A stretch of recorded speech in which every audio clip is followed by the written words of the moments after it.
Hi, jewells68 here for Talk to Me Tuesday on Wednesday, July 5th. I did get some stuff done over the long weekend. I didn't work on the pot at all. That's okay. I don't have a problem with that. I've still got time to finish it this month. So the things I did last Friday, I did a barter with our receptionist at work, and she cut my hair and gave Phoebe a trim. And in return, she wants a couple of dresses hemmed and a pair of shorts taken in along the seams. This is what I did. And I don't know if you can see this or not, but it's a decorative stitch that is often used on like swimwear and stuff like that if you're making your own. And from my mom's stash, when I brought all her sewing supplies home when we cleaned out the house, she had a couple of rolls of heat and bond that were like slightly less than an inch, like maybe 7/8 of an inch wide in rolls. And one of them was heat and bond light, and it was suggested for lightweight fabrics. It worked great. That was my stabilizer. I basically I cut it off. I needed it 6 inches shorter. I cut it 5 inches shorter, and I fused the heat and bond all along the bottom, on the inside, all along the bottom, and then with the paper facing up towards me. And then I peeled the paper off and folded it over. And it doesn't double it. It's not like double adhesive stabilizer. What it does is it gives you enough body to fold it over and keep it folded where it needs to be.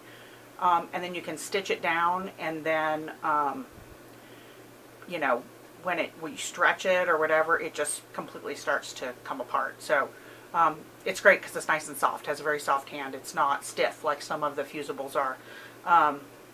It's intended really to just help you form a hem rather than be interfacing. It's not meant to be stabilizer interfacing that's permanent. So, so yeah, so what I did was I fused that on. I mean, you can't even tell there's anything in there. I fused it on. You can see a little bit of it poking up right there, but that'll just come out in the wash. So, folded it over the width of the stabilizer, and then stitched all along a little ways down from, so that I could make sure I was stitching through the heat and bond, and then I went in after the fact and trimmed just above the stitching so there wasn't a big flap there that would kind of roll up or anything like that. So now it's nice and neat. And this is what it looks like on the right side. So it worked really well. So I'm pleased with that. That's the first time I've tried the product, but I just followed the directions and it worked great. Secondly, behind me you will see a new quilt top. You remember last month I brought home all those pounds of Orphan blocks from from Project Linus, and although originally I had hoped to try to get an entire quilt done, Linus is this weekend, so that's obviously not going to happen. I just barely finished piecing the top last night. I suppose it could if I didn't have to go to work today through Friday, but I do, so that's okay. So you'll remember that there were a lot of partial blocks in there. These were like teacher samples, class samples, and so it was like instructional on how to construct a block. And so a lot of these right here, that was like the only one we had. So I just combined them together into a 9-patch with some coordinating. I just dug through all my batik scraps, and because that had batik in it, this was the, actually, sorry, this was the first one I made right here. And so you'll see I actually had 4 of those, and I think I might have one left over that's a different size, but the same fabric. And I had just enough of this pink batik to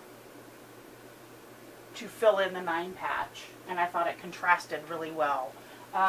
Basically, this block had a very southwesty feel, kind of a Zia sun, kind of, and that's the sun that's on the New Mexico flag.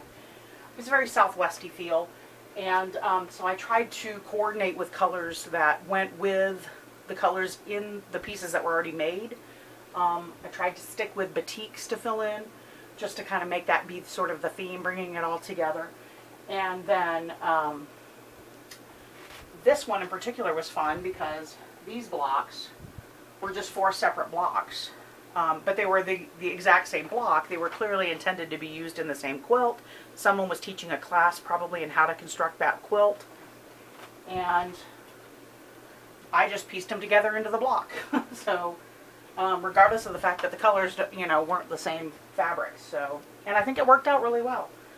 So I don't know what the name of that block is, but it looks cute there. So I didn't have to fill in any fabrics on that one. And then this one here, you can see there's two that are alike in the sense that they're the same fabrics, but they're actually not constructed the same way.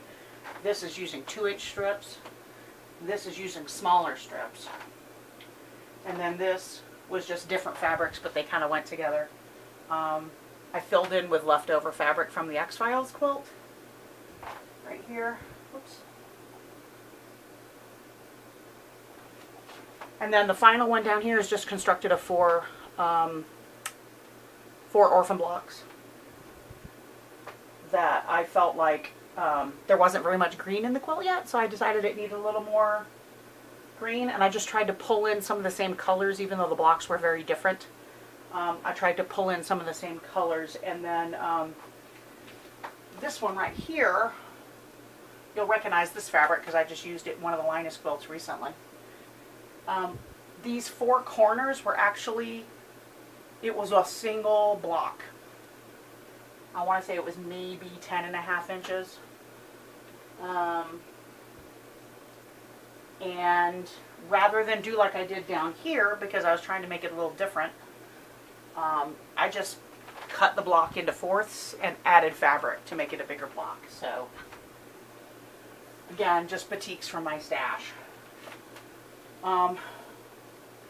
I sashed it with the batik that I had the most of, which someone had donated to Linus maybe a couple of years ago, and I've had in my stash wanting to use. It was clearly cut off of a quilt, like after quilting, because it's very long fabric, so I think it must have been an extra wide batik backing, and it was already cut into like strips that were, I think the widest was maybe just under 12 inches, but it wasn't straight, so I cut it down to 5-inch strips for the sides, and then the top and bottom and in between the rows is 2.5 inches, and the rest was just enough to make it fill in to make the same width. So it's like a 50 by 60 quilt. It's big, so it really wasn't kitty fabric, so I figured it would be good to make it bigger so that it could be for a teen. So that's the plan. That should be a good teen size quilt, at the very least a middle school age, but I think it'll be a good high school age quilt. Yeah, and that's done. And I'll since I'm standing in front of it, I'll insert a picture of the whole thing, although my shelf is kind of blocking it a little bit. I'll insert a piece of the whole thing here.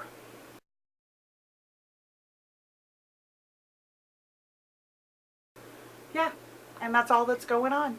I look forward to watching your videos. I'm caught up, I think, for this week as of right now. And I will see you next week. Bye!